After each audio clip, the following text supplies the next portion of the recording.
Calvin Arroyo was my brother, my younger brother. We were maybe like not even 5 years apart. He had noticed some things in himself that were uncomfortable. And he talked to my mom about it. And then that's when like all the appointments and stuff started coming up. And I noticed some changes in him. He was often really tired, which didn't seem like him at all. He complained about what he thought was a UTI.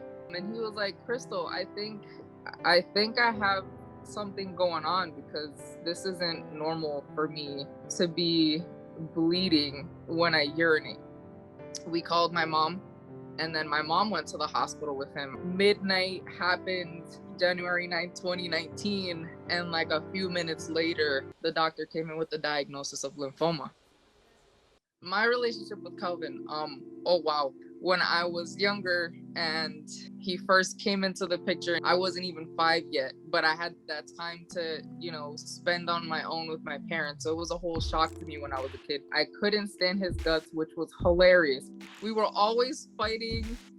We could not get along for anything. But then, as he got older and I got older, he sought me out a little bit more as a friend. We weren't just siblings. We were now just like confidants. On top of then we lived together alone. It was more of like a nurturing. I almost felt like a mother figure too on top of that.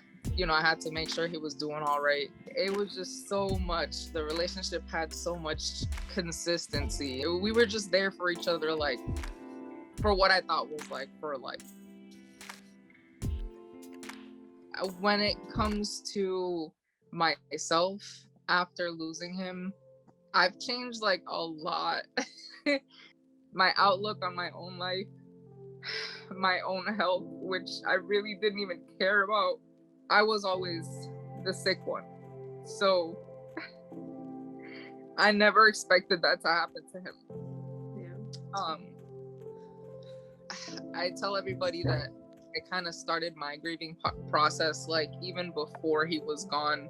I knew that things weren't going so well because of the treatment taking over and just not treating his body with any kind of like mercy.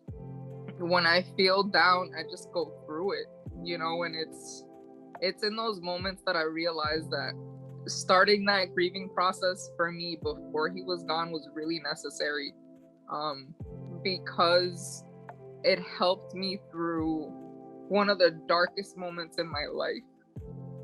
I had to just feel what I had to feel, whether it was like extreme rage and anger to extreme sadness and not being able to get up from where I am.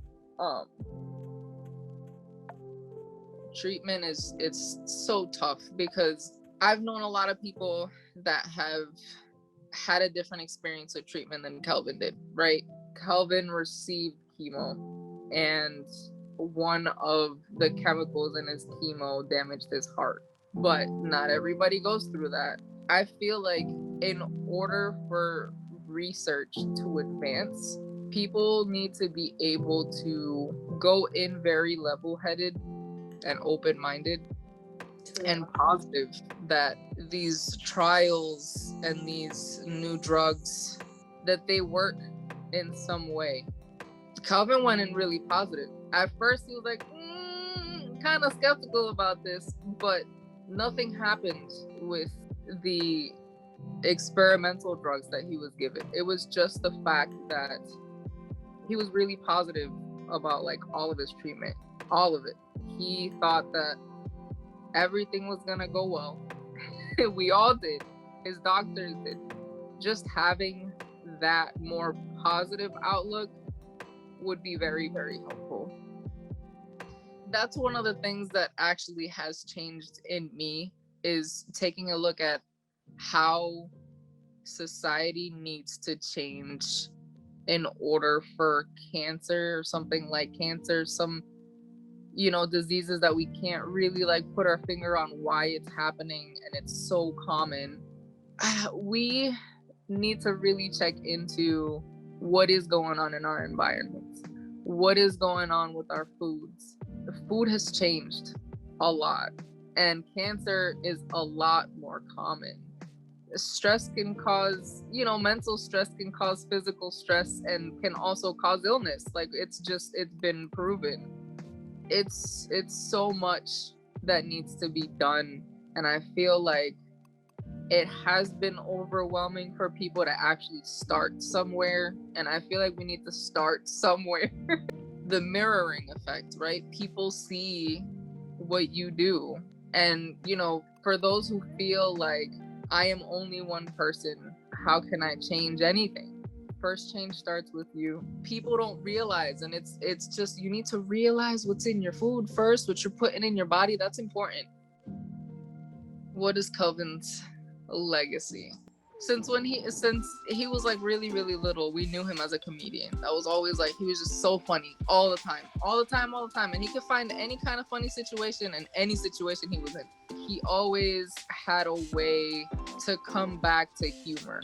There was always humor in everything he did. And also the fact that he was just so not about stress, which is funny, because you would think that someone that was like so sick for like the last bit of their life wouldn't be that stressed. He like treated his cancer like it was nothing. He was like, whatever, like I'm gonna get through this and that's it. He was just not about drama and stress. He was like, nope, just let it roll off your shoulders and keep it going.